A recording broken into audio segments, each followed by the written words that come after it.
வார்து புயலால் சீர்குலைந்த வண்டலூர் உயிரியல் பூங்காவை அரையாண்டு தேர்வு விடுமுறையில் திறக்க நடவடிக்கை மேற்கொள்ளப்பட்டு வருகிறது. சென்னையில் வார்து புயலின் தாக்கம் கடும் பாதிப்பை ஏற்படுத்தியது. வண்டலூர் அறிஞர் அண்ணா உயிரியல் பூங்காவை பெரிதும் சீர்குலைய செய்தது. தற்போது அங்கு சீரமைப்பு பணிகள் போர்க்கால அடிப்படையில் நடைபெற்று வருகிறது. 10 ஜேசிபி இயந்திரங்களும் 500க்கும் மேற்பட்ட தொழிலாளர்களும் சீரமைக்கும் பணியில் தீவிரமாக ஈடுபட்டுள்ளனர்.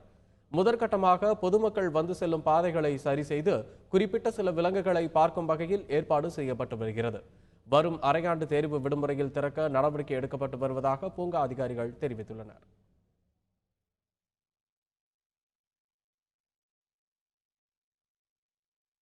பாம்பை கண்டால் படை நடுங்கும் என்பார்கள். ஆனால் இந்த வண்டலூர் உயிரியல் பூங்காவில் கடந்த 26 ஆண்டுகளாக இந்த பாம்புகளை மேனகா என்ற பெண் ஊழியர் பராமரித்து வருகிறார். அவர் சொந்த பிள்ளைகள் போல இந்த பாம்புகளை பராமரித்து வரும் மேனகா இப்போது இங்கே இருக்கிறார். அவர்கிட்ட கேட்போம், அம்மா நீங்கள் இந்த பாம்புகளை பராமரிக்கிறீங்க, ஒரு பெண்ணாக இருக்கிறீங்க, இது பராமரிக்கும் போது உங்களுக்கு ஒரு பயம்லாம் இருக்குமா இல்லையா? நீங்கள் ஃபஸ்ட்டில் பயம்தான் இருந்தது சார்.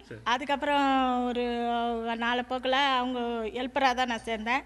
அதுக்கப்புறம் கொஞ்ச நாள் ஆனவுடனே 10 வருஷம் ஆனவுடனே நானே பாம்பை ஹேண்டில் பண்ண ஆரம்பித்தேன்.